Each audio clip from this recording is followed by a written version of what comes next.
What's up, guys? This is going to be the full card breakdown for UFC Fight Night, Brunson versus Shabazyan. It's coming up later today, 6 o'clock start time for the prelims.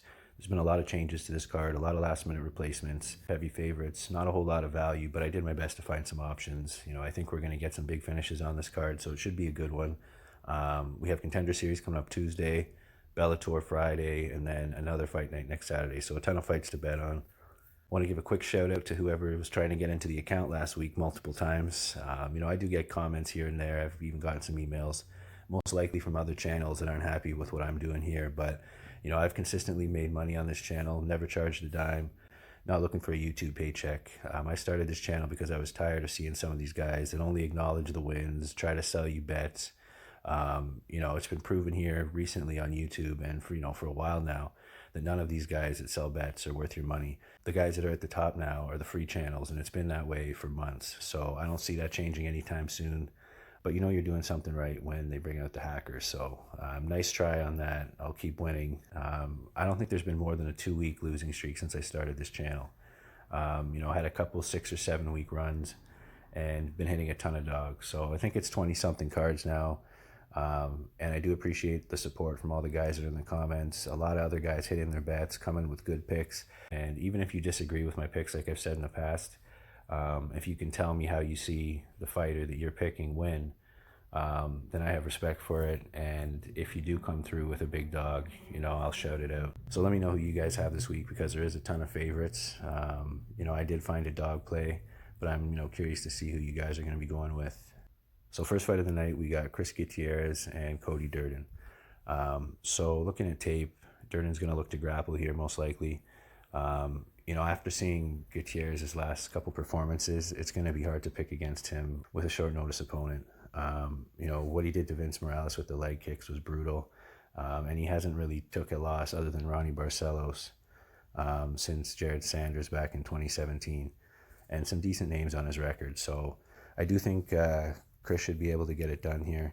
I think Durden's going to come in and try to put up a really tough fight, but if Gutierrez is on his game and fights smart, he should be able to get it done here. So I'm going to say Chris Gutierrez by TKO in the second round. Next up, we got Jamal Emmers and Vincent Cachero. So Cachero's a last-minute replacement. He looked a lot smaller than Jamal Emmers on the scale, and I think it's only been a couple days' notice for him. So I do expect Emmers to get it done here. There wasn't a lot to look at with Vincent, so just because of the size advantage, the fact that he's had a camp and Vincent hasn't, the experience, everything says that Jamal Emmers should win. So, there's no line yet on the books that I use. I'm not sure what he's going to be sitting at, but I'm pretty confident he'll win. And I'm going to say Jamal Emmers by decision. Next up, we got Nathan Maness and Johnny Munoz Jr. Johnny Munoz is another last-minute replacement here. Maness was supposed to take on Ray Borg. Big size advantage for him in that fight. I think Borg probably would have been able to get it done with the grappling, but it would have been interesting to watch. This one's a lot tougher to pick. I'll say Maness because he's had a better camp, but Munoz could easily get it done. I mean, he's coming in undefeated, has a decent amateur record as well. I think he's like 4-5-0 before he went to the pros. So it could get interesting. But, just because Maness is more prepared, again, I think he might have even been a last-minute replacement as well. But he's had a couple weeks' notice, so I'm going to take Nathan Maness to get it done by decision. Next up, we got Kevin Holland and Trevin Giles. And this is a tough fight for me because Kevin Holland's a guy that doesn't really fight up to his potential. He's got a ton of skill. When he does look good, he's really impressive, right? And I think he has a lot of talent. And he even looked good in his fight against Thiago Santos just because he came in last minute, a lot smaller, and he survived, right? That's not easy to do. I think that was his debut, like I said. So, he has fought a lot tougher fights than he's going to get from Trevin Giles. But Trevin Giles has a lot of power. He's a decent grappler as well. I did think he lost to James Krause in his last fight, but this could be an interesting fight. I'm going to take Kevin Holland here, but I'd like to see a little bit more value. I think a couple people might take a shot on Giles, so then it might be something to look at. I don't know that I put Holland in a parlay just because he might be a letdown. When he doesn't fight up to his potential, he looks really bad, right? So it's, a double-edged sword with him. I remember one time I put a bet on him and he put himself in the triangle like 2 or 3 times before it got cinched up. You could see it coming a mile away. You see things like that, it is a red flag. So it is hard to really trust him. But if he comes in here focused, he can definitely get it done. I'm going to take Kevin Holland. I'm going to say by submission in the third round, kind of the same type of deal as, his previous losses. Next up, we got Ed Herman and Gerald Meerschaert. So Gerald Meerschaert took a loss in his last fight to Ian Heinisch, but previous to that, I thought he got the win over Eric Anders, so I didn't think that should have been a loss on his record. That was a robbery. Same with Kevin Holland. A lot of people thought he won that fight as well. So he would have been on a 4-fight win streak had those losses, been judged correctly. So I do think in this fight he has the slight edge, but Ed Herman's been around forever, right? Close to 40 fights on his record. And he does have a 2-fight win streak going. So, he is still questionable in my mind. He has some really, sketchy performances. He lost to Gian Vellante, CB Dalloway, Nikita Krylov. So, a couple of those fights, were really unimpressive. And that's why it's hard for me to pick him in this spot. I think Gerald Meerschaert should be able to get a decision. But, again, I wouldn't be surprised to see Ed maybe catch him with a shot. He was TKO'd in his last fight. But, again, I like Meerschaert. I'm going to take him to get it done by decision in this one. Then we got Bobby Green and Lando Vannata. So this is a rematch. Vannata won the first fight. But, this is a close one. The thing with Bobby Green is, I took him off the bet list or, for straights or parlays, anything like that a couple fights ago. He does things in the cage that really hurt his chances of winning. All the clowning, every time he lands a good shot, he's pointing and doing things that the judges hate, right? He went into Brazil and tried to clown Francisco Trinaldo, and the judges robbed him. I don't trust him anymore, but he does have, the skills to get it done here.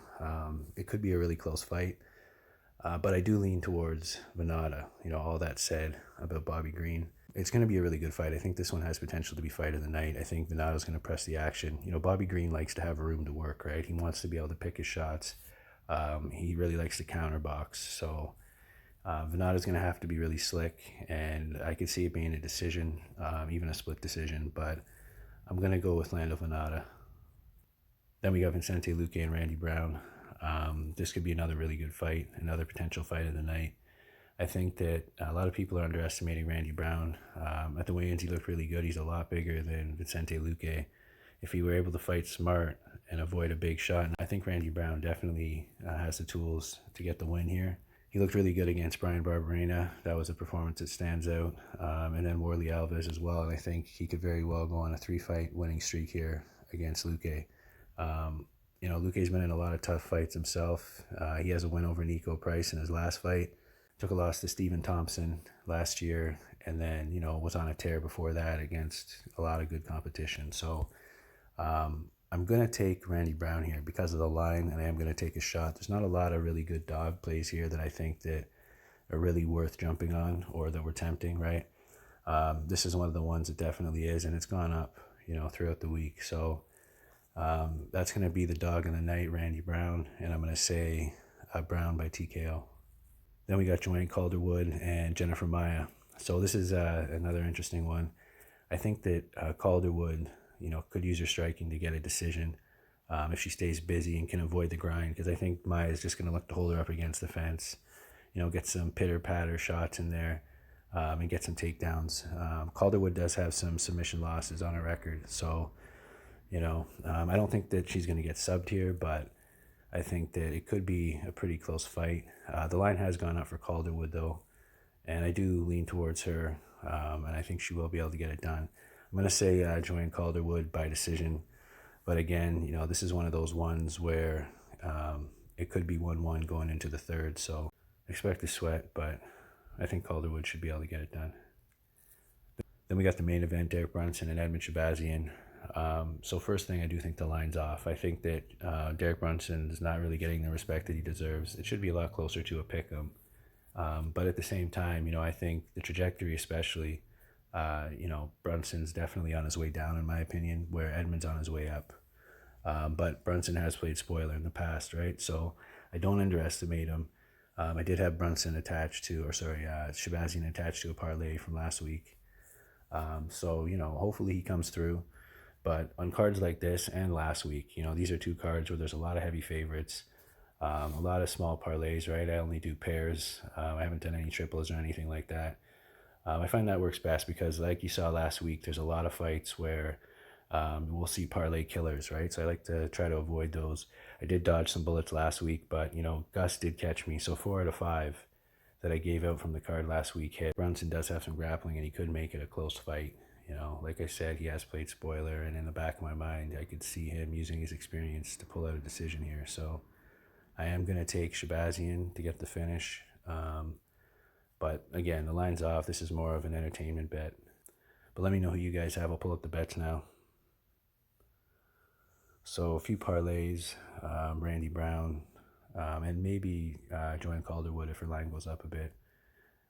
But you could just keep it small on these just because a lot of favorites. I like to take more advantage of the lines with value, and on this card there isn't a lot of value. So just be careful with it. And that's about it. I'll wrap it up here. I appreciate you guys for watching, and I'll see you on the next one.